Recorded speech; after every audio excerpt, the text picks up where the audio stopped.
alo, mic check one, mic check one. Lên này. Mic check one, two, three. Alo, alo.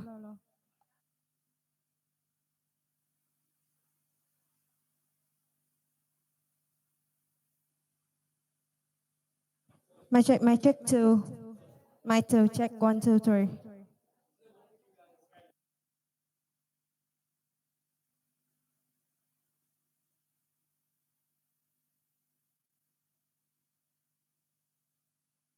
Mic three, mic check one, two, three, one, two, three.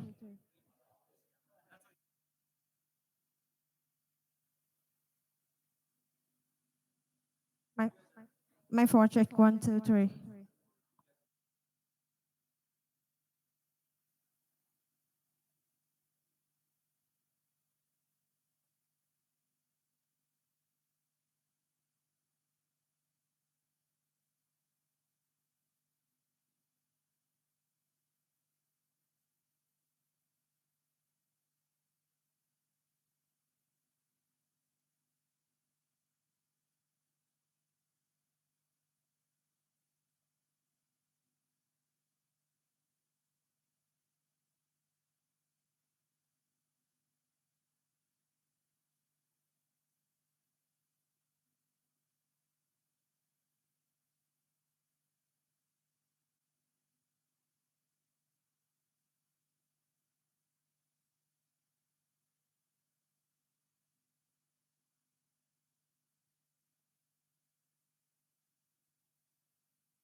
Hello, hello.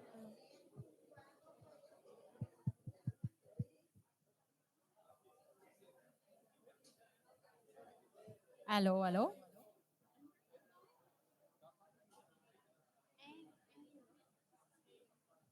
Hello.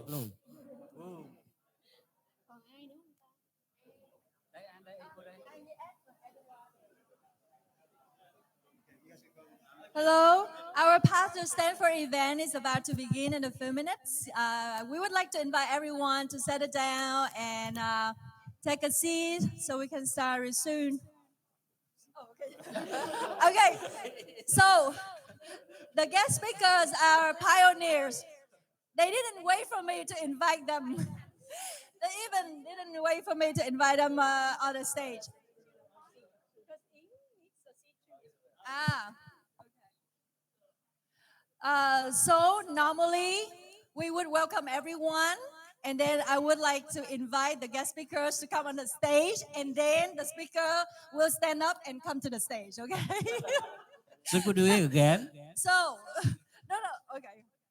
But the guest speakers are pioneers, and they always initiate to do anything in life, including. That's how we got to Stanford Yes. to begin with. Okay, guys, to start today, can you give a big applause for the event? All right. And before we start, I would like to ask, how many of you can you please raise your hands if you are the students, college students? Can you raise your hands so everyone can see? Wow. Okay, so half, right? So raise your hands if you are mentors. Okay, cool. Okay, all right, very good, very good. Thank you so much. And before we start, I would like to ask a question, a test. If you pass this test, you will be able to stay. If you fail this question, you have to leave. All right.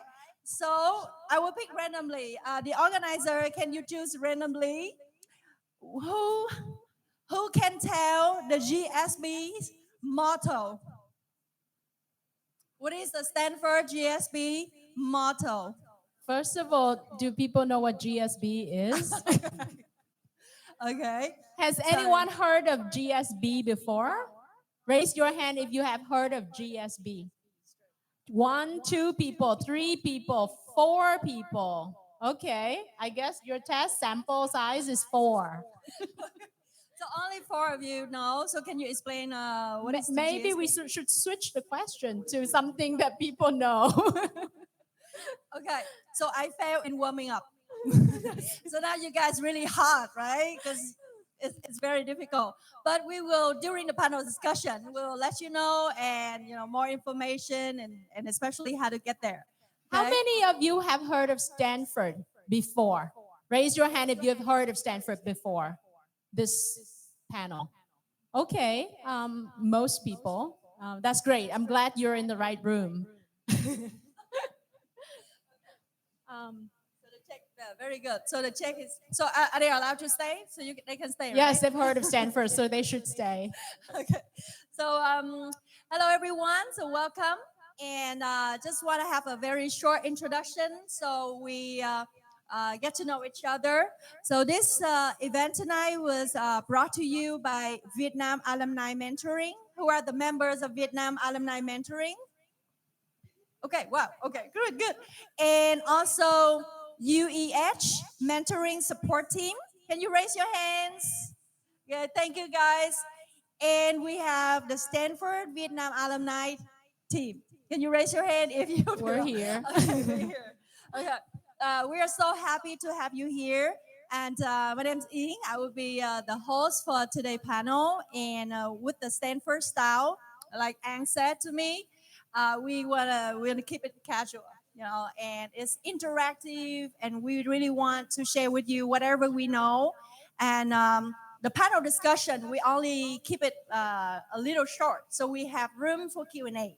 Yeah, and now I would like to let you know the agenda for today. We're gonna have 3 parts. The panel for sharing the information, how you can prepare, and what kind of values, what did we learn at Stanford.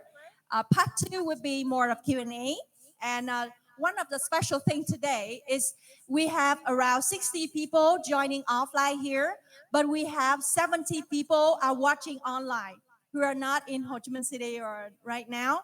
So the Q&A would be, engaged between the offline participants here, and we will get the questions from the online participants are watching online. And then we will have a free networking. Okay, is that okay, guys? Can you give a big applause so we have a great start for tonight? And now I would like to introduce with you our guest speakers. So we have anh Lương Vĩnh An. Yeah, anh Lương Vĩnh An is an undergraduate student in 2015. He has a master degree in MIT, and now he's ex-data science manager at 1 Mile. Okay, so another big applause for the handsome Ang. And I would like to invite you guys to welcome my idol. She's my inspiration, Miss Trần Đăng Thiên Hương. She's an MBA in 2010 at Stanford, and now she's a venture partner at Monk's Hill Venture. So a big applause for a VC lady. Okay. And we also have Ed Batista, yeah, and a big applause for handsome Ed. Are you from Brazil? You from Brazil? Yeah, I'm from Brazil. Great.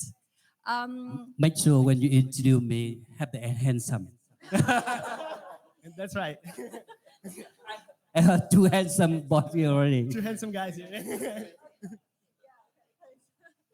Okay, so Ed has a Doctor of Philosophy, Ph.D., and now he's an head in Vietnam, Brazilian Chamber of Commerce. And he's also a co-founder and managing partner at LT Partners. So a big applause for Ed from Brazil, but contribute for Vietnamese young generation now. That's right. Yep. And then we have anh Nguyễn Đức Thắng. Handsome. Thank you. Okay, so anh Nguyễn Đức Thắng graduated from Stanford Executive Program called SEP in 2015, and now he's managing director at Red Square Vietnam. And big applause for handsome Thắng. And also myself, I graduated from Stanford Summer Institute of General Management. So it's just a fun program, summer thing. And I did it in 2012, and it's the best experience of my life. Now I'm the CMO at Buổi Blockchain. And we are so happy to welcome all of you here, and also the participants, also the online participants. So can we give another big applause so we can start it? And our guest speakers here, can we wave at the camera so we say hello to all the online participants? Yeah. So, the first questions I really want to ask all the guest speakers, and we're gonna make it very casual, and you feel free to volunteer answering the first question, and then we can have input if we want. So the first one, if you can choose one word to describe your Stanford journey back then, what would it be? Yeah? Only one? One word, and please explain why. Is that okay? So I think we have the oldest Stanford graduated would be Miss Hương since 2010. So she can share with you one word. That's super hard. Only one word. If you can describe 2 years packed in one word, that's the assignment, right? So as first of all, thank you so much to all the volunteers who have helped make this tonight happen, from Vietnam Alumni Mentoring, from UEH Mentoring, from Stanford Vietnam Alumni Chapter. And thank you to all of you who, donated your time to be here to learn more about Stanford and our experiences, and to all the online viewers as well.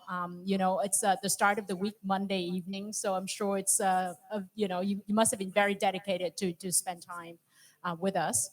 So I graduated from Stanford in 2010. I first made it to Stanford in 2008. Actually, without knowing, I was the first Vietnamese student admitted from Vietnam to Stanford Graduate School of Business. It's basically called Stanford GSB, which is the MBA program. And I didn't know at the time that I was the first Vietnamese student admitted directly from Vietnam. There have been other Vietnamese students prior to it, but they are Vietnamese Americans who was either born in the U.S. or grew up in the U.S. before that.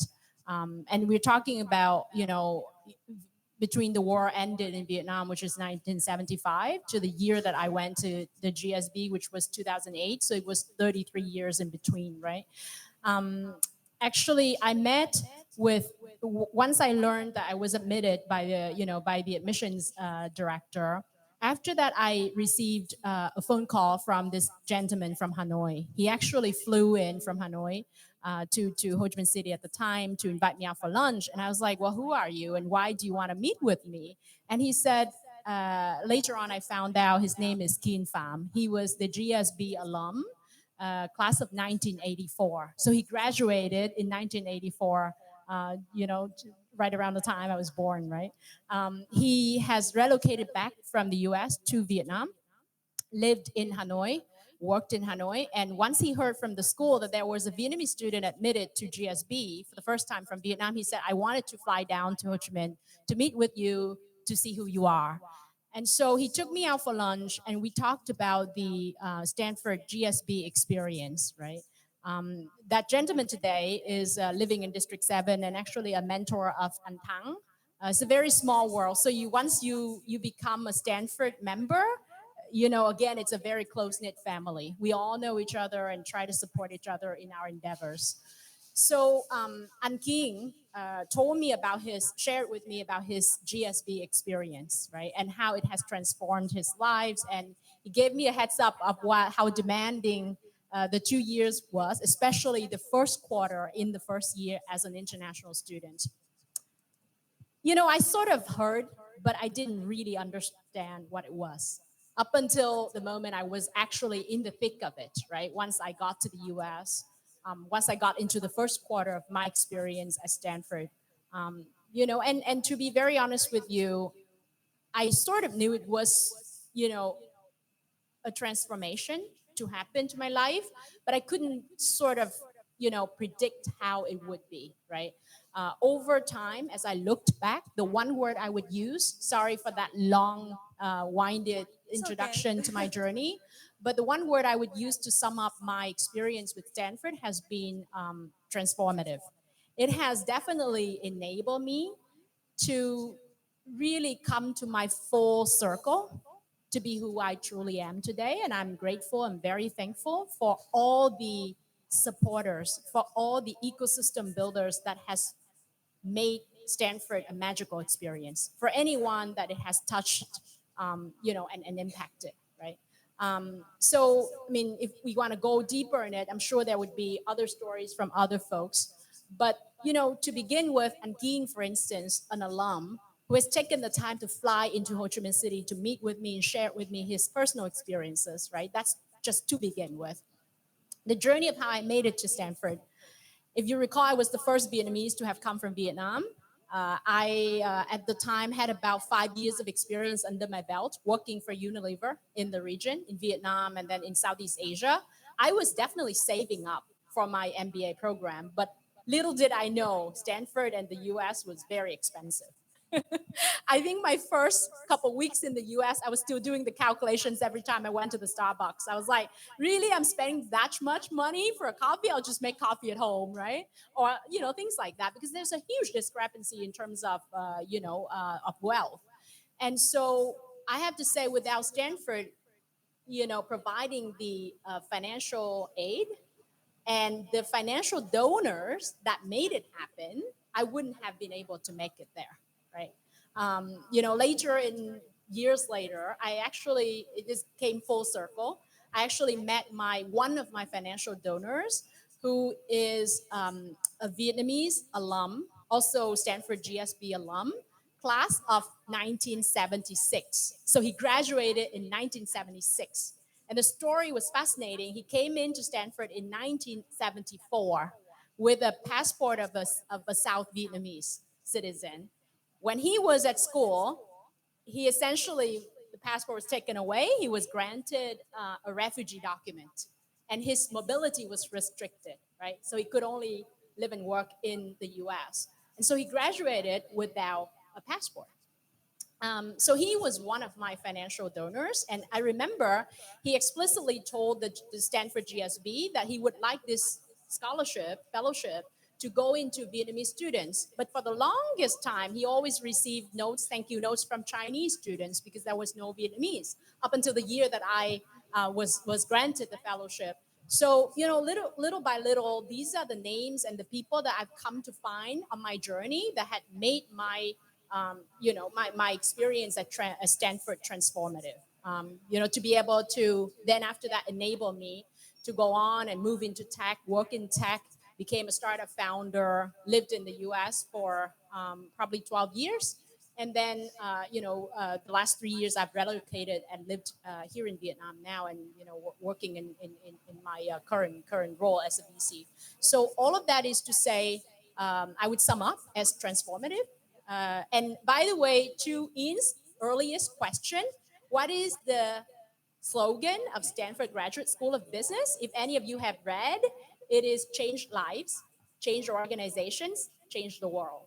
I didn't think about it that way as I entered this institution, but in fact, as I, again reflected on my journey, it definitely has become true. So yeah, I just wanted to share my my parts of my Stanford journey with all of you, and thank you for coming here and listening. That's beautiful. That's beautiful, Chị Hương. And it's not only about the knowledge and experiences there, but also the human connections, right? All the people that have changed your life and transformed your life. Thank you. How about Ed? What is your one word? You can extend it like Miss Hương. Sure. Well, pleasure to meet everyone. My name is Eduardo. You can call me Ed. So I think we have a few handsome folks here. I don't think I'm in that group. I'm actually, I was accepted into Stanford around 2020 for a PhD program. And then I took a leave and I decided to come to Vietnam instead. But if I had to choose one word to describe, I guess, the whole journey of being connected to the Stanford community, that would be people. As cheesy as it sounds, actually it was because of specific people that I had met before that I decided to go to Stanford in the same place.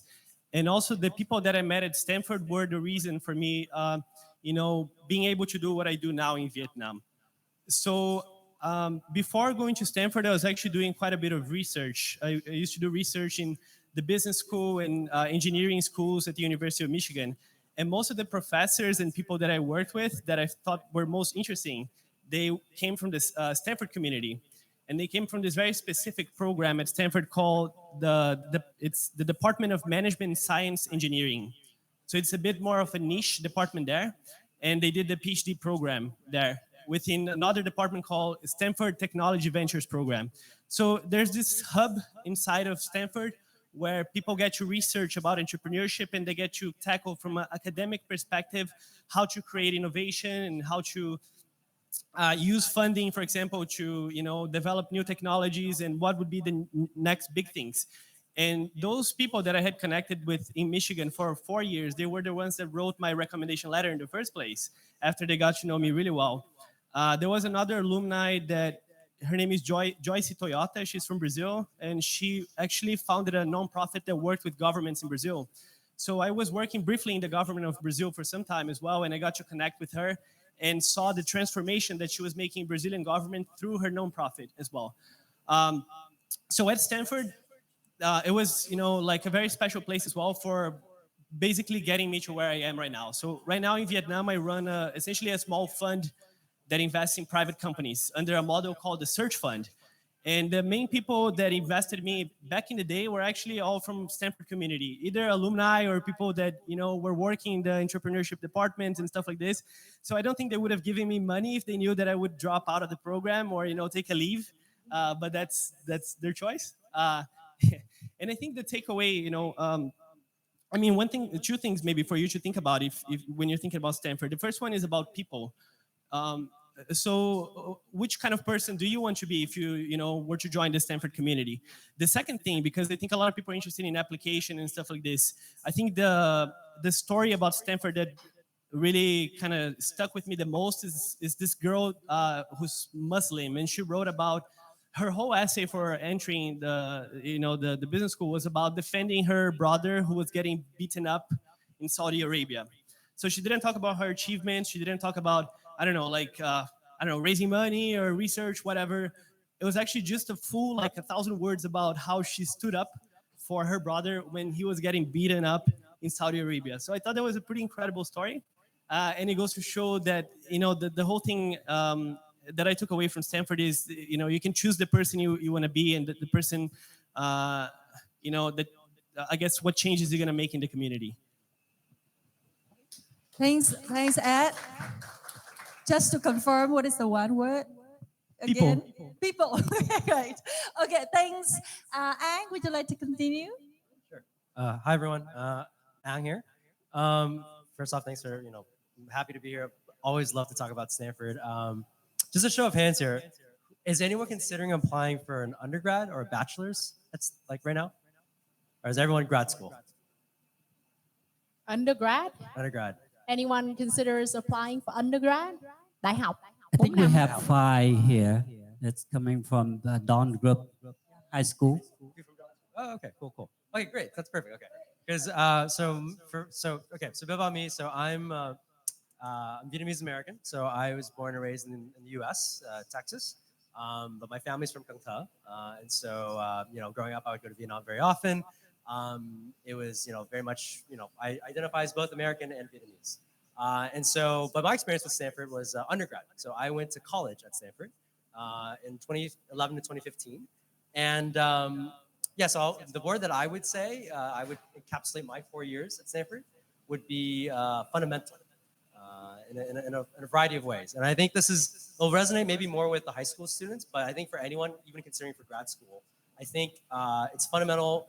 For me, I'll describe in 2 ways why I think it's, for anyone, the 2 ways it's helpful. So 1 is on the people side, and then 2 is on the intellectual side. So from the people side, when I went to college there, I was 18, and essentially, I think at that age when you're 18, I would say even early 20s, right? It's like you're kind of developing a lot of ideas, thoughts, personalities, and I think going to the institution that was Stanford was very fundamental to me, and kind of developing the way that I thought about people, and then also just the people I met. Like, for instance, my very close friends, a lot of them are from college. I went to one of my really close friends' wedding in June last year here in Vietnam, because we were really good friends at Stanford. And so people, in addition to just friends, as Ed was saying, I've had a bunch of recommendation letters that came from my professors at Stanford. And so that has opened up doors for grad school for me. It opened up doors for jobs. It was just fundamental in that regard so much. And actually, the other thing too is when I came to college, I thought I would be a pre-med. I thought I'd be a doctor. I think most students who are just good at math and science, who don't know what they want to do, in the US at least, want to become doctors. And that was kind of my default for a while. And it was through a friend of mine who I knew at Stanford, who's like, hey, you might want to consider working in tech. It's an interesting space, and it moves a little bit faster than academia. And so, if that's PhDs. But essentially, because I thought I was going to do a PhD, actually. And so I did an internship through her recommendation. And as a result, I fell in love with working. Okay, fell in love with strong word. I really found it to be a good calling for myself to work in tech, and a good use of my skills, I thought. And since then, I've kind of that changed my trajectory. And so I work within data science, and so that kind of set the trajectory for me to be in tech and also to be within kind of the machine learning AI space that I currently am in at the moment.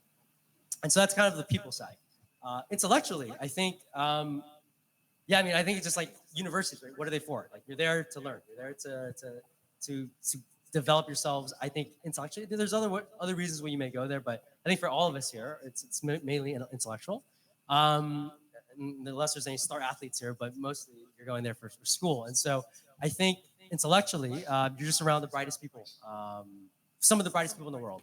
And I think that helps, because I think you are truly the people that you surround yourself with. And so, fundamentally, right, I think Stanford has helped me in terms of the people, but also intellectually develop into the person that I am now. And that's something that I, very, very much value. And so, yeah, so I think that's the words I would use to describe it. Oh yeah, I forgot to mention too. So what I do here is very much, as I said, trajectory from Stanford is that I work in data science. I used to work at a company called OneMount. I left a few months ago and am now kind of dabbling in the space and deciding what I want to do next. But yeah, Stanford definitely kind of led me here. If it wasn't for that, for some of the first people I talked to actually before I moved to Vietnam, Tu was like one of the first people I spoke to. She was the same year as my brother, and just gave me a lot of advice on like, should I move here? Should I like, what's like happening here? Why is Vietnam exciting? Yeah, so yeah, fundamental is the word I would use. Well, fundamental. That's a beautiful story too. So we have transformative, we have people, we have fundamental. So I'm curious, what is Anh Thắng, one word, and what is your story? All the great words have been chosen. um, Actually, I would. So I will keep it short. It's not long story, very inspiring story like Hương and Ned and Anne here. It's maybe because I don't have enough English vocabulary to describe. Sorry about that. But I started with. I would like to start with the theme of today. So we decided to call it our path to Stanford. It means there are many paths to Stanford. There are difficult parts like Hương and Ed, and there may be other easy part for people like myself. And I think that many people would think about it to be associated with school, Stanford School. And one word I would describe about my experience is network. And by doing this, sitting here, even with the program that I did, I still have the privilege to know, to work, to hang out with friends from Stanford, all Stanford alumni in Vietnam and all the world. It's not only in Vietnam. And when we decided to set up a Stanford chapter in Vietnam, there are not many people. First, it's just at the beginning, was just me, myself, and my mentor. So Mr. Kim Pham Hương mentioned. So we raised the flag, only 2 people. Okay, we have the chapter in Vietnam, Stanford, and then we invite friends, and even we invite all the GSP, less than 10, just few people. So they said, okay, I will expand our network to Ph.D, to undergrad. It's still less than 20. So we decided, okay, we call Stanford and friends. So whoever, it just take one course at Stanford, we invite to. And that the motto, that the strategy, and that the nature of Stanford, that we call it inclusive.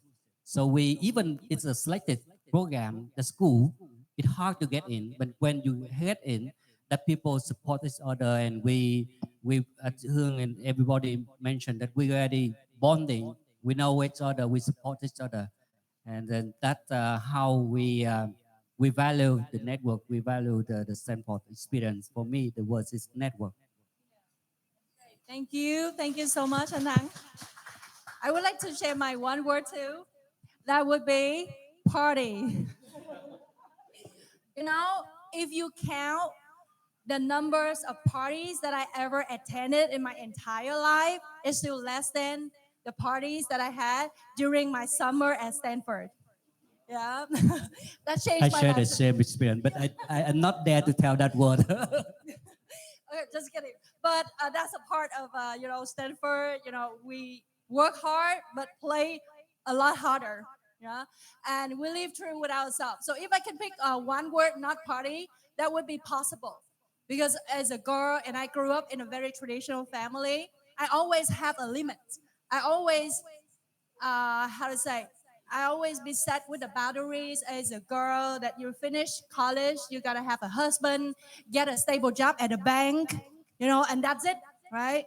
But I always wanted more than that. And, staying at Stanford and studying there, and everybody is like accept each other differences. They accept your ambition. Because being an ambitious girl in Vietnam 15 years ago was very difficult.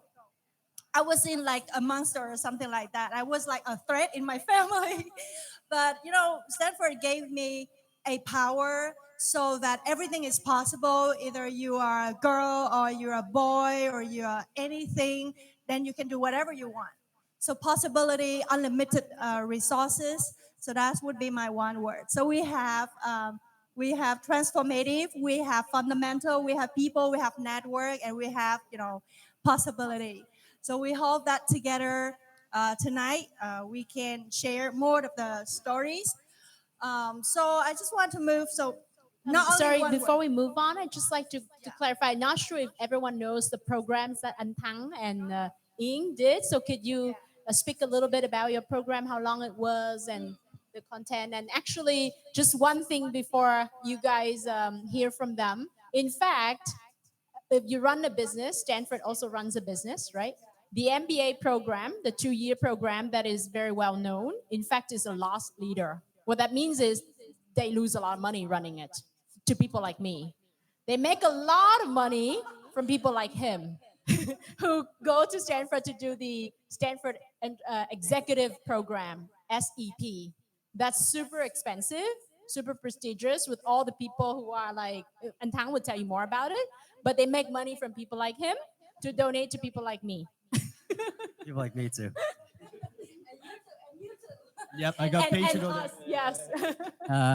Let me do the question here. So it's a 6 weeks program, summer program. How much you think Stanford could charge for 6 weeks program? 50,000. One. Anyone else? 20. 100. Okay. 20 to 100. Yeah. So the number is it's about 80,000 for 6 weeks only. That program. And that we consider as an investment. And I just share with you when I knew about Stanford, it to my mentor, and at that time I'm 34, so I'm considering applying for an MBA program, but I'm just considering, but I'm not sure I qualify for the program. But because of my mentor, he know many people in Stanford, so he took me to the campus to meet with a professor, his friend, and I have at that time I have one wife, 2 children. Now still only one wife, 2 children. And my wife told me, wherever I go, the whole family will go together. So that the agreement in the family. So I'm talking with the professor. Okay, relocate the whole family if I were accepted to the program, to the MBA. And he also there are many things like schools and money and the business here in Vietnam. So the professor advised me, told me only 2 things when considered for the graduate school. One, the brand name of school. When you have the brand name of Stanford, Harvard, MIT, people assume you're good. Even you're not good, but you're like hàng Việt Nam chất lượng cao, right? You have that, you can go to the market, right? And the second, the network. And for MBA program, normally you wait until 5-10 years because MBA program nowadays they get younger and younger. Like average age for Stanford about 27, 28. So normally after graduation they go out and they start their own company or they work for a big corp, but normally they need 5 to 10 years to climb their career ladder. And you can leverage after that. But there a program, very short. It's not very competitive, but all the executives go there to study. And because the executives, so after studying that program, they come back to get promoted to the higher positions like the CEO, VP, and they go there just hanging out, networking, learn from each other. And that's the only short program that they consider that's the alumni status. It means STEM. So I register, apply for that program, and my mentor kind enough to write a recommendation letter, and I got accepted. I didn't know I'm the first person coming from Vietnam for that program. It's similar to Hương. And after me, I'm become like ambassador for that program. So after me, the CEO founder of Bánh Mì Que, and then CTO of Zalo, and a few others coming for that program. And so that's my part. And that may be the easy part, but you make sure you prepare enough money to invest in that program. Yeah. Yeah, my is cheaper. Yeah, I was surprised with that much money, but I think and Thắng seems to be not very regret at it, right? It's still a very good investment for you. So I did during that time, 2012. I did my MBA in UK, and it was so boring because in UK program it's all about assignments and it's not a lot of practical things. So I was just browsing something. I wanted to do somewhere in Silicon Valley. I want to explore, and it's just because like whenever you find something and you really want it, and that program showed up, right? So I registered, and it's like 4 or 5 weeks program. It's called Summer Institute for General Management. So that program was designed for fresh graduates from university, but you don't really have a background of business. Like my classmates from Harvard, from MIT, from UC Berkeley, for example, but they are from engineer, they're from tech. And for me, I was from international relations. I'm more of social sciences kind of background. So that program was designed like a mini MBA for fresh graduates, and it has I think it has like 3 rounds of application or something. You still have to write like 4 essays, and then 2 rounds of interview, and the price is around 10,000.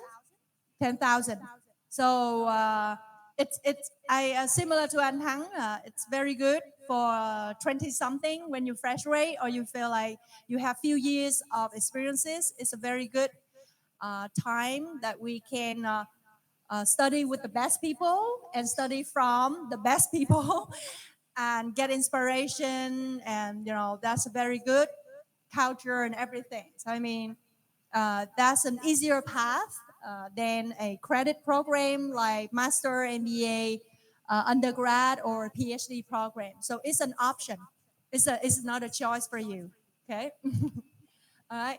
So anything that you want us to? Yeah, I think that's very helpful. Thank you so much. We just wanted to give you, as you are exploring your journey, your path to Stanford, so then you can see the wide range of possibilities. Again, the word that Ying has used earlier, the school does give you a wide range of choices, ranging from, again, some of the very rigorous programs with very competitive entrance, like the undergrad, the PhD, the MBA, for instance. But there are other possibilities for you to be involved at the school. We call it the farm. So in talking about network, and this is being one of the huge value, I wouldn't even call it network. I would call it a family. We actually having a very distinguished guest, Fred Burke, who is actually a Stanford alum who has just arrived. Fred, would you like to come say hi to the audience and introduce yourself? Yes, up here, please. And also, I think there's one more person after that. That would be Don, who's also a Stanford alum as well. So, Fred, would you mind maybe? To whom we also have Anh Lễ. My friend is also Stanford alumni. Okay. Yeah. Well, I've got a mic. the mic. I'm really sorry I'm late. I'm sure I missed a lot of good stuff. We're just introducing ourselves and the family, Okay, the and I hope- Stanford Vietnam alumni chapter. Okay, and I hope Yes. we'll have a chance to talk if anybody's interested Would afterwards. you like to stand in the middle? yeah. If you can- So my path at Stanford was kind of different from what you find mostly nowadays: computer science, biology, engineering. I was a comparative literature major, and of course you can't get a job with a comparative literature degree, no matter how expensive it was. But it did make a good foundation for a law degree, and so I came to Vietnam eventually to set up a law firm here called Baker McKenzie. So it was a great experience to have that Stanford background. My daughter is there now. Actually, she's in Cape Town, South Africa now, doing 10 weeks abroad, part of her studies. But she is studying biology, research biology. And my parents went to Stanford as well. So we're sort of a legacy. Three generations, Stanford. Actually, 4. My grandfather went there too. So so it's a little embarrassing, but we didn't get in. I hope not just on the legacy thing. Did you guys put that on your application essay? Sure. They do ask, and they send you a special letter saying, legacy used to mean a lot, now it means less, but they still try to incorporate it somehow. Maybe it means reading your essay twice. Maybe not much more than that, frankly. My son is actually on the waiting list for next year, so we'll see if he ends up at USC or Stanford. Do you mind if I ask what your grandparents' major was versus your parents? And then I know you did law. Good question, because my grandfather majored in business, and today there is no undergraduate business degree at Stanford, which you have to go to the graduate school. And my son, of course, being good Vietnamese American, he wants to go to business school and start a startup the day he graduates and be a unicorn. But they said, okay, go to USC for that, because USC does have an undergraduate business program. So you can study economics at Stanford if you want to go into business, and it's a good foundation. There's a lot of good things you can learn there.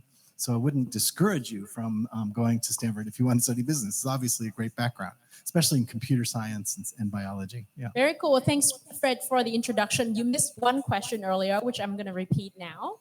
All of us have introduced our one word to encapsulate our experiences at Stanford. So what is your one word?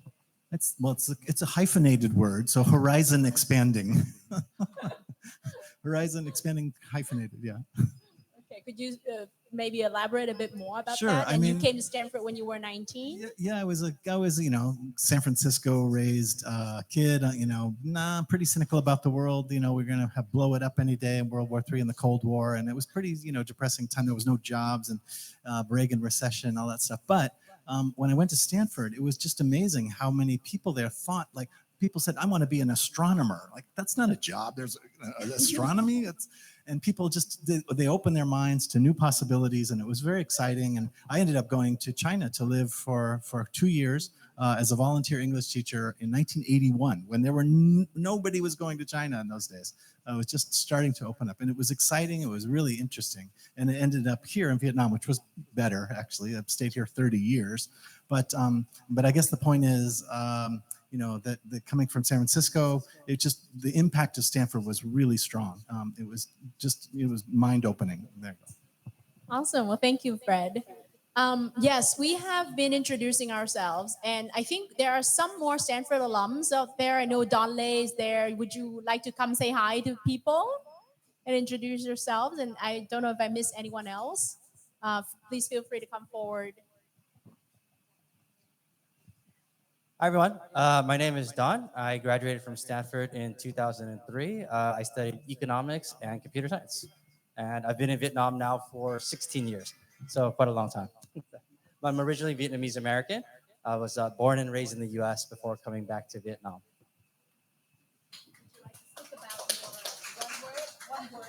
Ooh, I was pretty close. I was thinking of that too. I was thinking transformative is probably the biggest thing for me. I think my view of the world before versus after, I think it completely changed the way that I thought about things. It opened up my eyes up to, I think, things that I didn't really I didn't know that existed before. And it's, I think even to this day, it's one of the most impactful experiences of my life. And it still impacts how I think about things, how I see things, how I approach things.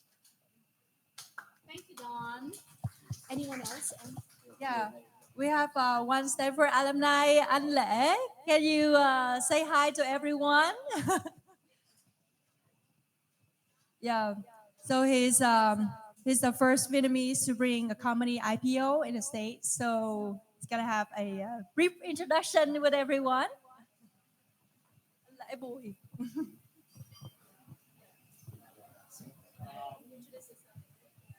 My name is Đạii. I left Vietnam very early, right after high school. I went to Lê Quý Đôn School. I left in 1969, and I went to Stanford around 1972. Right after I graduated from Cornell University. So I've been there for a very long time. I live in Silicon Valley, so you can guess, that I'm mostly doing technology ventures.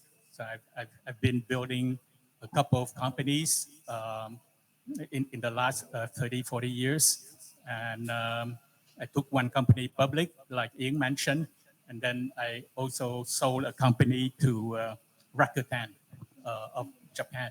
So I'm very proud of what I did when I was young.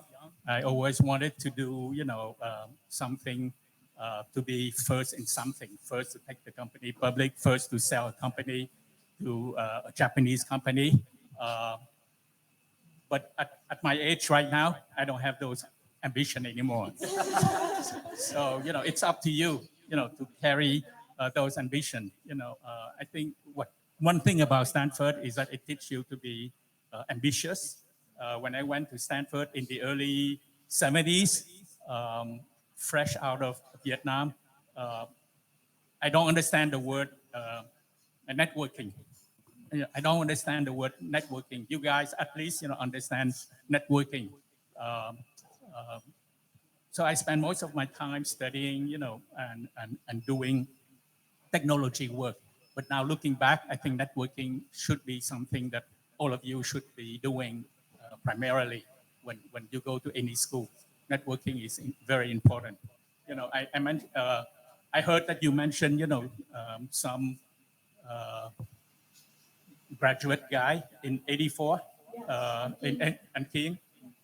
Okay, I thought I was thinking about another guy, that I knew, from those days. But anyway, good luck to everybody. The world is very big, and you have, the drive, the ambition. You can do anything you want. Thank you. So just one thing, anh Lễ is the one who reject Harvard, MIT, MBA program, and Joe Stanford. All right, thank you. So we have Don, we have Lễ. Is there any way we can squeeze so Don can join us as well? Okay. Yeah. So what should be the next question? I think we should open it up to the floor because I know all of you coming here, spending your Monday evening away from parties and all to be here with us. I'm sure you must bring lots of questions. So please feel free. Yeah. If anyone, Don, you can join here, and I would moderate the Q&A. Okay. Hi everyone. Thanks for just sharing. I have a question for Anh Hoàng. I would like to ask the total amount. Anh Hoàng là nào? Anh Nắng. Sorry. Yes, okay. I would like to ask the total amount of money that you put on joining that program, except from the 80,000 of tuition, and design network, which is invaluable. Did you consider yourself getting back that investment in terms of maybe 120 or 130 or 100? do you work in investments?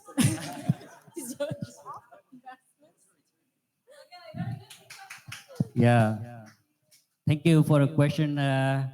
Yeah, I have to do the calculation every day actually, and I think that worth trying, worth investing. So beside with the networking, I have it give me a confidence. It give me the bravery to do things that I never had the confidence to do before. So the program that you are a part of, the mentoring program, that the idea and the confidence, the encourage coming after I graduated from Stanford, because at the time I saw the value of the networking, but come back to Vietnam, there no alumni network or just meet and party and then go back. So I have to find something to do to start with. And with the encourage, from Stanford, and I see the value of the networking between the school, students, and alumni. So I came back here and started Vietnam first with US mentoring program, and now we have Vietnam alumni mentoring program with 600 mentors and growing. And every year we have about 1,000 mentees. So that's the investment. I don't think we can count by money, right? So. Can I make a note on, like, I think we're focusing a lot, or not, we've been talking a lot about the costs, and I think that's the reality for sure. We should mention it, but I do think I think the value there is less. Like, I think there's a cost that everyone has to incorporate into their calculation, but recently, I would say, like, last few years, last 10 years or so, I think it's become a lot more accessible for a lot of people to attend programs. Maybe you're not. Maybe for the executive program, it's a little bit different, because at that point, you're more senior, you're established, you've done well in your career. But for someone like me, like undergrad, or maybe even a master's program, or like a graduate program in your early 20s, I mean, 100,000 is a lot. I wouldn't just throw money at that, right? I'd say I think that's tough for a lot of people. And so I think, but that being said, I think what I've seen is that people will see that price tag and not apply at all, because they're like, I don't have that money. I'd rather spend that money on my family. And I think that's very fair. However, that price tag is normally not the full price you'll pay. A lot of times there's scholarships and financial aid that people will get. Like, I was on a lot of scholarships that helped offset a lot of the costs that I had. I know people. I've wrote recommendation letters for previous employees of mine who are now studying in the U.S., where they get scholarships here. Like VIN has a scholarship program they'll pay for, like, your entire schooling. So it's like there's a lot of ways to offset the costs. These price tags are high, but I think the thing that I think is more interesting is that there's a lot of ways to offset it. So that shouldn't be a deterrent in my mind, because I think the value that you get from it is actually very, very high. It's actually way higher than that price tag. It's hard to, like, quantify, but I would say don't let the sticker tag I would say discourage you. And happy to talk more, if you want to talk about different ways of doing it. But I fully believe that if you're smart enough and if you're driven enough, there'll be ways to fund it. And so, there's ways to do it.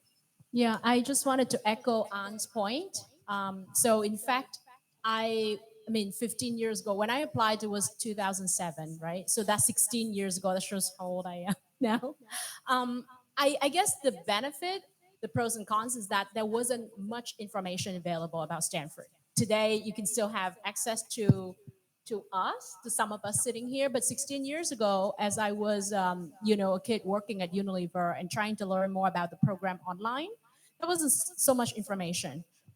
There's the price tag, but tiếng Việt có câu là điếc không sợ súng, right? So I was deaf. I was completely deaf. I didn't know how prestigious, how hard it was to get into Stanford. I didn't know how expensive it was, or rather, I just ignored it. I was in denial of it. I was just like, apply and see, where it took me. And guess how much money I had in my pocket when I landed in the US in 2008? Any guess? $500. Close. I was working at Unilever, so I saved up a little bit. It's more than that, twice that much. But I had about $1,000, $1,000 in my pocket. As I landed in this prestigious campus, I had no clue, right? So how I made it there, number one, financial aid. So An mentioned, right? So I guess what was interesting at Stanford, and I didn't know this doing my undergrad in Vietnam, is that the admissions and the financial aid are decoupled as two different processes at Stanford, right? So you worry about getting in first. And that is, again, a separate process from financial aid evaluation. All your job that you need to do is really trying to get in. And it is a very hard job of getting in, that is true. I think it depends on each of our programs. As you've heard, there's a range of admissions criteria, right? And so I think undergrad is super selective as well. I mean, Fred could attest to that because his daughter is a proud Stanford undergrad today. The MBA program was also pretty rigorous and difficult to get in. But so I was just focused on the application of my MBA program, And once you get in, then the admissions, the financial aid office will work with you. They will look into, it's a need-based financial aid process. So they'll look into how much I have earned, right, prior to going to school, how much I have saved up, all the income that was combined. And, so they worked with me through that. I was prepared to take on a loan, whether from family or somehow, right? But the results came back to me and I was really so happy. I thought, this was years ago, but I still could recall this vividly. I thought that they literally sent a wrong email and I think they would recall that message. So I told my mom, I'm like, I think I'm too hungry. I read this wrong. Let's just go eat dinner. And I waited the next morning for that email to be recalled because it was a full ride tuition fee fellowship, right? And at the time, I think the price has gone up, but at the time it was about $55,000 or $60,000 per year. So $120,000 for 2 years, right? So it was conditional on your performance on the first year. Then they would, grant you the second year fellowship. But really, they didn't recall that message, and they really gave me that full ride tuition fee. And then in terms of room and board, because staying on campus is quite expensive also. A dorm at the time when I was going there was $1,500 per month. This is just for the place to stay, a dorm. Not to mention, like your living expenses and whatnot. But they gave me a loan, which with very low interest rates because it was disbursed from the, from Stanford Endowment Fund. So then after working, I could repay the loan, right? The loan of my living expenses. So financial aid helped cover my tuition. And then the loan helps finance my living expenses. So all in all, really, I think it was transformative and it was enabling me to, again, hugely, change my career into tech and a lot of other things afterwards. But don't let it deter you just because you think you can't afford it financially. But focus first on the application process because that is decoupled from the financial aid process. Awesome. Thank you so much. So working on your application now. So I saw you raise your hand, right? I think your speakers so much about so much informative information.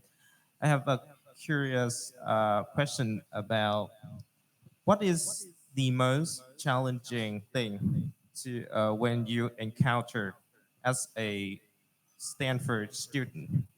Yeah, we talk a lot about the benefits and the opportunities and everything. I would want to hear the downside of it. Very good question. So who want to volunteer answer this?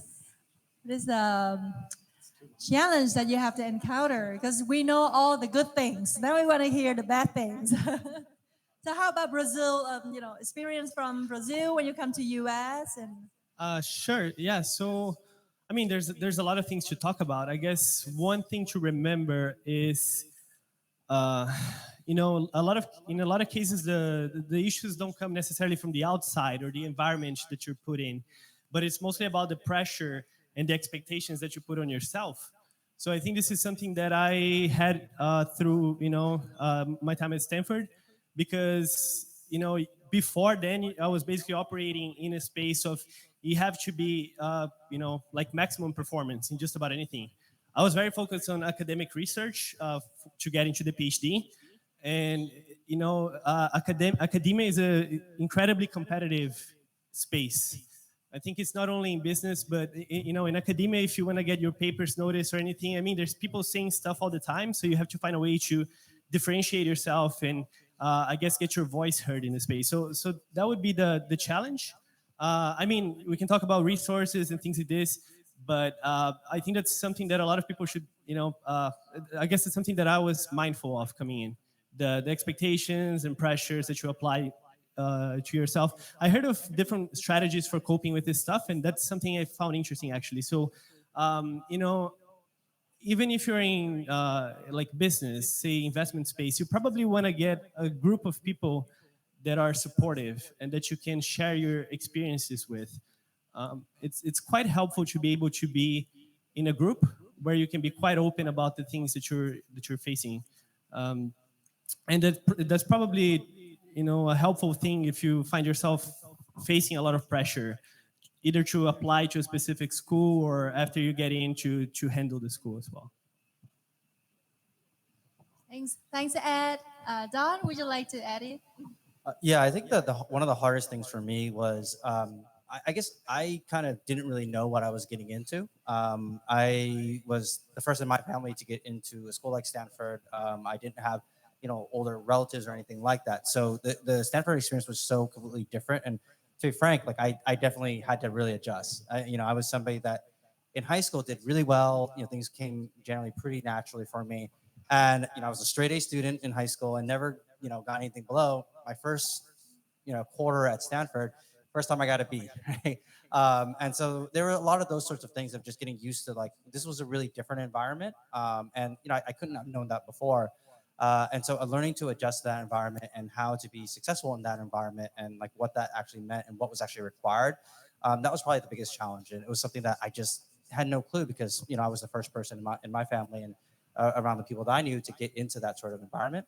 And then I think, somebody else mentioned just like, oh, actually, they're talking about like networking. So there's these sort of other skills that are, so, I think what had allowed me to get into Stanford was what I needed to be successful there was different. And so that was something that was a big challenge for me, and learning to adjust and learning to, figure out, okay, things like networking, things like getting out there, things that I wasn't as comfortable with. Those were things that I now had to develop. And that was a challenge. Anybody? Fred, with full of experiences of 4 generations, so we're curious about your challenges. I mean, one point about the money, because it is this challenge for everybody, even people with the money. It's not easy, especially from Vietnam. Our experience was that you have to fill out some complicated financial reporting forms to be eligible for any financials. And Stanford has tons of money to give away. They can support people who don't have the means to pay for their own education. However, you have to fill out this form. And if you don't have audited financial statements of your private family company, you may not be able to fill out the form. We had that problem. My wife's in real estate and has a cooperative real estate company with their friends, and it's impossible to get a U.S. certified GAAP audit of it. So that means we couldn't even fill out the form to get financial aid. Just had to be ready for it. So second year, Miley managed to get that. But it would have been a big deal if the first year had to be repeated every year. Yeah. On the other hand, here's a good lesson for just take your chances, because when I went to Columbia for graduate school, I was studying Chinese and law together, and I didn't even know it, but there's a special federal education fund for people who study certain foreign languages as well as law. So I roll up the first day to my advisor. I meet him, Andy Nathan. He's a big human rights lawyer, and he says, "Oh, Fred, you're really lucky. I had this thing come across my desk today, full scholarship plus a stipend, in New York City." And I was like, "Wow, I don't have to borrow all that money, because I was going to just borrow for the whole thing and then figure it out later." But that's one thing I would really caution about is if you're in a situation where you have to borrow, end up with $200,000 in debt, think twice, because that means that you're going to really have to work in one of the highest paying companies in the world, and you're going to be your choices will be quite limited. You won't be able to come back to Vietnam even to work in a law firm or an investment banking firm here, mostly because the salaries are just different. So watch out for that. Yeah, the schools have money. You just got to find it. That's the thing. They have all kinds of funny little scholarships. It's really great. So you say that there are a lot of challenges shared by different people here, right? But we have the common here is, Stanford spirit or something. It said, do it and figure out later. Okay. So next question. Yes. So hello everyone. My name is Tung. I'm currently working as an investment associate in a venture capital firm based in Singapore, which is Thiên Biora. So I am just a social LinkedIn friend, bạn xã hội of Miss Hương. So I know the event. Actually, I'm really interested into pursuing the MBA career, MBA degree, maybe after 4 or 5 years of my lifetime right now. So my questions is what are some of your stories and experience at GSB has made you make the decision to be a venture capital investor right now. Yeah. Hello, I'm Tung. It's great to meet you in person. First time. I think I've seen you around on my LinkedIn. So great question. You know, I have to say I didn't plan my life, going to Stanford and becoming a VC. That wasn't in my essay when I applied to Stanford 16 years ago. This was the last thing that I was thinking of. To be honest, I've always been on the entrepreneurial operating side. I have just recently joined VC about less than 6 months ago. So in my heart, I'm still very much a builder, an operator on the other side of the bench. Now, it's been a journey, right? Stanford has definitely, the GSB has definitely enabled me to, first of all, stay and work in the US, right, as a Vietnamese. Like most of us international students, when we go abroad and study, then you're faced with the choice of, do you go back to your home country right away? Do you stay and work? I graduated in 2010. And so for many of you, I don't know, maybe you don't remember it because you were young, but it was in the thick of the recession around the time. I went to the US 2008, about a month or two after I landed at the GSB, the recession started happening. And when I graduated in 2010, actually, it was still pretty bad. Nobody was hiring. Forget about hiring internationals, right? I mean, we're talking about like even like Americans are getting laid off. Very similar story that you've seen recently. So in fact, I was about to go to China. I didn't speak Mandarin, but I had a boy in China that was going to get married too. So, I was very close to moving to China for a job out there. And the very last week of my MBA program, in my graduation week, I decided to live in the US, to stay and work in the US. And, to being in Silicon Valley, there's very much one industry that you go to, that is tech, right? This shows you the power of Stanford. I didn't know that at the time when I enrolled in the program. I only got to know more of it after I graduated from the program. I made this decision very last minute. And what that meant is I don't recommend this to anyone really. You should be a bit more thoughtful than I was. So when I decided to stay and work in the US at the time, being an international student, that meant that I had about 3 months to find something for someone, employer, to sponsor my H-1B visa, because otherwise I would be kicked out of the country, right? I went to startups because my heart was in startups. But once they learned that I'm not an American, they can't really sponsor my visa that year. And so I changed my strategy to go to big tech. Unfortunately, most of the on-campus recruiting, OCR, was already done during the school years.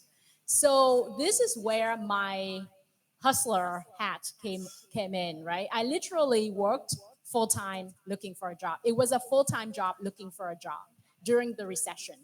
I think I must have slept maybe like 4 or 5 hours a day. The rest of the time was just pure hustling. I must have made hundreds of calls, talked to hundreds of people, or thousands, I don't even know, because if you're in digital marketing, you would know conversion rates, right? It's got to be lead gen, and then, the whole time, right? And, this is where the power of the Stanford network came in. I mean, who would be making time to speak to a random person like myself, as a fresh graduate, even from prestigious MBA program. But I managed to speak to all sorts of alumni, including VP levels, SVP levels at big tech companies, just because I'm a Stanford grad, MBA grad. And so that kind of network, that kind of value we're talking about opened doors for me. In conversations after conversations, I've had interviews, and then I eventually, got a job offer at Yahoo to join their marketing team, product marketing team, because I was already, I came from Unilever with a background of product marketing. So I joined them, and they, took care of my H-1B visa, and then later on they took care of my green card application. So that's kind of how it transitioned me to be able to, work in tech and live in Silicon Valley. I lived in San Francisco, and then after that, And then I pursued, after I've got my green card, I pursued my dream of being an entrepreneur, did that, went through the ups and downs of, a founder. And then, later on joined, after my startup got acquired, then I joined some other startups. So long story short, Tung, to go back to your original question, I didn't set out my path going to Stanford to become a VC. But having been an entrepreneur before, having empathized, having had this full empathy with a founder who's now pitching in front of me, about 6 months ago, in fact, last year, I was thinking about, career impact and what I would like to do. And, being back in Vietnam is a full homecoming experience for me. I was born and raised here in the city and now coming back to it and seeing the energy coming from the young generation of founders here, wanting to build, wanting to create differences and, create impact. I love it. I find the same energy that I saw in Silicon Valley, in San Francisco, and I want to be a part of that. And that's the reason I decided to join Monks Hill about 6 months ago, because of impact that we could generate, that we could leverage our own experiences and help out the next generation of founders. I hope that helps. Yeah. Yes, indeed, yes. Yes, indeed. And I think that's a theme that you will find in talking to a lot of Stanford people, in the people that I think Ed has mentioned, right? The differences that you find in talking to the people. Beautiful, thank you. And we don't have a lot of time left for Q&A because we'll move to the networking. But we have time for one more question. Is that okay? Okay, so 2. Okay. Okay, so we are all here. It means that we kind of show our interested in Stanford, but we don't know if Stanford, whether they have some kind of interest to us. So, speaking at Stanford standpoint, who does Stanford looking for, besides, of course, academically, not about academically, but more about the personal value, mindset, those kind of characteristics. So, yeah, that's my question. Thank you. So please share now. They know how they can get selected when they apply. Yeah, I cannot share the condition, like how they look for people to apply to Stanford, but the event today actually one of this is one of the things that we want to create more lists, want to introduce Stanford to more Vietnamese, and we hope that more people will come to Stanford. The reason why, when we met with the dean of Stanford in Singapore, we asked them why Vietnam becoming the hot destination, and there are many people, investors, and people coming here to stay here, like the guys, right? And but for every year we have only one, or even in 2 years we have one people go to Stanford, one person, one spot. And the dean told us that just bring more lists. The ratio it is the same. We cannot change that. It's just come back to your country, come back to Vietnam, to advocate about the schools, and then bring more lists, and then you have more people. And from like who they are looking for, I think it's very diversity.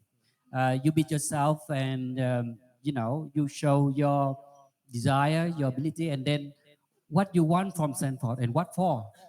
That in my case I could share. Yeah.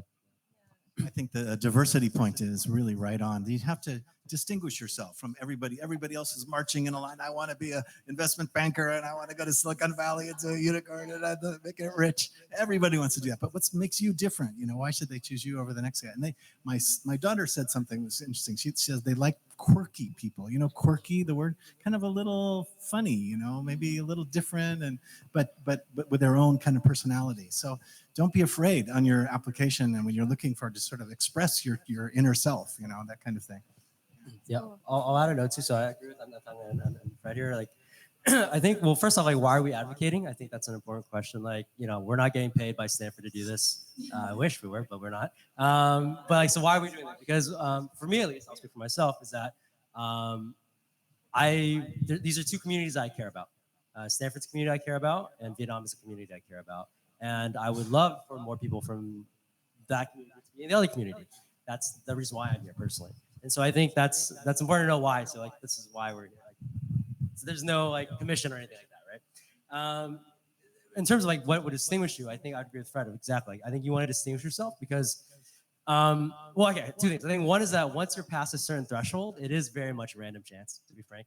I think you have to pass the academic threshold. And once you're past that, then it becomes very much, it's very difficult to tell. I mean, I don't think any admissions officer will even tell you that's like to guarantee it, unless you're like a Nobel Prize winner or like an Olympian. Like besides that, you know, it'll be chance. So I think what you can best do is think about what about you is unique and different, and you should lean into that because that's going to be way more exciting than trying to emulate another story from someone else.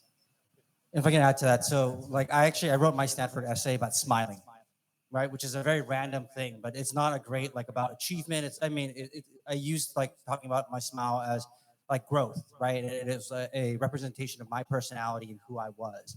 And so, you know, to the point that Fred make, it's about, you know, and each of us has those sort of stories and figuring out like what makes us unique. And I think this is true in general of the U.S. American like college system. And what we've seen is they care a lot about the individual and like what makes you who you are, like how you see the world, how you think about it, and what makes you like versus like other countries and how if you look at their application process. And so, you know, in order to write a good story or to write a good application essay, when you read it, it's like, oh, I see that person. I understand who that person is. And that's an interesting person that I want to sit down with, as opposed to this person's checked all those boxes, because that's the other part of your application, right? Which is you've accomplished these things, that's great.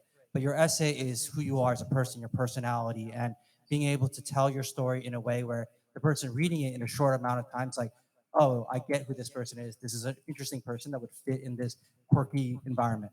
That's really the objective. Cool. I just have one last point in that if you guys have looked at the applications for different business schools, you'll probably notice that there are different sort of personalities that each school is trying to attract, right? I can't speak to the undergrad program or the Ph.D. program and such, but at least for business schools, I think when you read their applications and, you know, the essays and the requirements, you get a sense of what that personality is about. And as for myself, I applied to 2 schools, right? And so I went through that process as well. And it was super interesting. All the boxes that Don talked about are quite similar. You know, your GMAT has to be a certain score. You know, if it's too low, you don't even bother looking. And then, you know, your work experience, your references, all of that, right? For sure. And especially if you don't come from, if you come from a country that doesn't speak English as a native language, and you should have your TOEFL, your IELTS, and such, you know. But for me, all of those things, I check boxes. I knew that. And, you know, like as Vietnamese students, we tend to ace in standardized tests, right? So that's not a problem. I think the biggest challenge for me in completing the applications for Stanford actually was the essay. We keep joking about it. Stanford Business Schools has this one essay. Other than asking you about your achievements and challenges and whatnot, they have this marquee signature essay. And, you know, everyone who is accepted to Stanford Business School knows this essay. It's really short. It's the only one question they ask you. Other business schools don't, right? They ask you only one question, and it's a very short question of what matters most to you and why. It's so simple. And yet, that was the question, that was the essay. It took me almost a year to write. Not to write, to think about what to write. And finally, the writing part actually took me like a day or 2, right? But the thinking about it, basically is essentially, you know, what Fred said. How do you differentiate yourself? But not trying to emulate anyone else. How do you position yourself, and who are you really? And the part of positioning yourself is easy. The part of who are you really is hard to find out, because I have to go and confront my own self, right? And that's not easy for a 25-year-old kid who's trying to like still discover the world. But so I think that essay, even as I look at it today, I still find myself in it. Those are your real values, core values of who you are.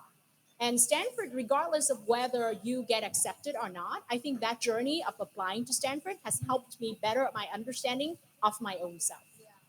And I would highly recommend that process for anyone here, regardless of whether you really want to go to Stanford Business School or not. Awesome. Thank you so much. And we have the last question. Our friend is waiting here. So hello everyone here. So I will introduce a little bit about myself. My name is Lee. I'm a mentee at UH Mentoring, and now I'm a staff of IBB Investment Business Partner. So I have a question for everyone. Yes, speaker here. What differences of the student of Stanford University and other university or college? I have a big dream. My dream is Stanford and VC firm. So I know that big dream with and big challenges. So I believe I can do it. Sometimes I also don't believe it. I'm just kidding. So the question is, what's the difference between Stanford and the rest? Is that correct? Okay. So maybe an opinion from Ed with a PhD program. Yeah, let's see yeah? if I can say something smart here with the PhD. Tough one. I mean, there's several things. Number one, the location is quite special.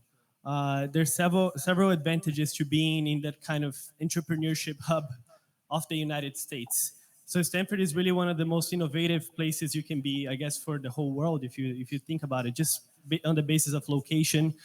The second point is about the people. So I mentioned before the people that helped me with the recommendation letter, and a lot of people spoke about network and things like this.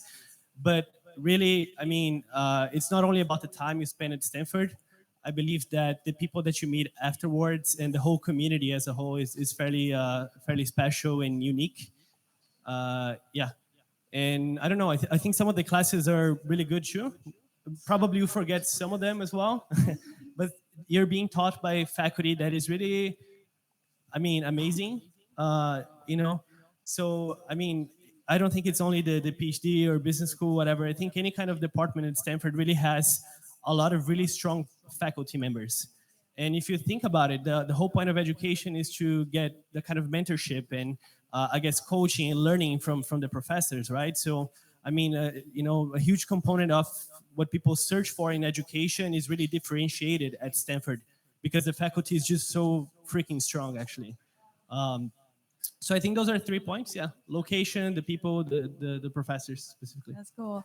We have Ang, because Ang also not only Stanford but MIT, so still Ivy League. So is there anything different from Stanford with others? So actually, so Stanford and MIT are actually quite similar. I would compare a different one actually. So I think culture is my answer to that question. So I studied abroad in the UK. I was at Oxford for a time, and I think it's very, very different. The culture is that Stanford, the word that at least undergrads like to use is irreverent, which is essentially, liking to break traditions, liking to be different, and okay with that, and actually embracing that, and not having tradition is good in of itself. Versus places like if you go to school in the East Coast of the US or schools in the UK, they love tradition. That's kind of what they're there for, and it's what's special about them. They're very long, beautiful traditions. But I think what makes Stanford different is that it's the embracing of breaking traditions, and I think that meshes very well with Silicon Valley as well. It's beautiful. Thank you. Any inputs? I really appreciate your point, but something a different angle is when I went into Stanford, I was not very good at math or science. I definitely was going to make it. English, was the best I could do because I spoke English. So, at least I thought I did. So I joined this. There was this program that's there still today called Structured Liberal Education. And it enabled people who are just not, STEM people at all, like me, to go into, to get their STEM requirements done. So you read Plato, you read Aristotle, you read Ptolemy, you read, these Greek mathematicians in the original. It was really, the great thing about it was we were 60 kids in the program, and we all lived in 3 dorms right next to each other. So at night, you'd come home from the library and you'd talk about Socrates and Plato with your friends, and it was just so liberating, because in high school and a lot of other colleges in the US, it's anti-intellectual. It's like, oh, you're studying too hard. Why do you like to study so much? That's not why you go to Stanford. You want to, learn. You want to go deeply into things. And so programs like structured liberal education would be great for that. It's residential based. It really, ties you in, gives you a network. If, especially if you're shy, this is a good way to get to know people and have a structure, a home right away from day one. So I recommend that. That's one good way. And it's really different from what you'd find at maybe the school on the East Coast that starts with an H that I won't say. They're not so friendly, So for me, because I just experienced with only one school, Stanford, so I just offer my observation. So sitting here, we have VC, a lot of people working on VC and startups. So that's common thing for people coming from Stanford. And beside of that, we care about people, we care about community. John here with his friend Tony with SEO program for internship, very famous in Vietnam. I myself with Vietnam alumni mentoring, and like Vũ Văn with VietSit. So we also not only doing business, but we also, maximize our time and try to do something good for the community. So that is shared common things that just offer my observation. I just, yeah, for me, the other thing I kind of noticed about Stanford people is they're generally pretty humble and actually very approachable. Like most people that I know from Stanford, just sort of have this humility. They're obviously very intelligent, bright people, but I don't know, they don't take themselves too seriously. They seem to be very kind of just very nice and approachable people. And that's something that I find that with a lot of Stanford people that I know, that is pretty universal. Thank you so much. So a lot of cool ideas that our guest speakers have shared with you from, what the difference is, the Stanford spirit, and, sometimes how to get there. And then when you get there, how to get the money to, to study, something like that. And I absolutely believe that they are the change makers. And the event today is a proof for they are always want to pay it forward, right? Because we have received a lot of help and support and inspiration from Stanford and from the people, and now we just want to do more activities like that as a pay it forward. Is that how we do it for community? And I think that we don't have a lot of time left, but we have the time for networking, and you guys can feel free to say hello to anyone here and ask questions that tailor to what you're concerned. Is that okay? And thank you so much, all the guest speakers, for making your time here, and especially the organizer team. So Ms. Hương and Anh Thắng are the organizer, and they put a lot of effort on organizing this. So you want to say a little words before we close the panel? Yeah, first of all, thank you very much. Thank you, Ian. Thank you, everybody, spending time today, even Monday, so quite busy. I think before we end, I just want people to hear, take a picture for our first event ever. That we have more to come. Yeah, thank you. Thank you, everyone. Yes, let's get a photo, and I hope we have more in the future. I think it's best that we will, no, you guys stay, and then you guys just stand up here, and someone from here will take a picture. Good, yeah, good, so it's good. better view. It's better view. Is that okay? Standing. Can I ask someone from the organizer? You have a camera that we can take a photo together, her or her. Okay. So everyone, please join.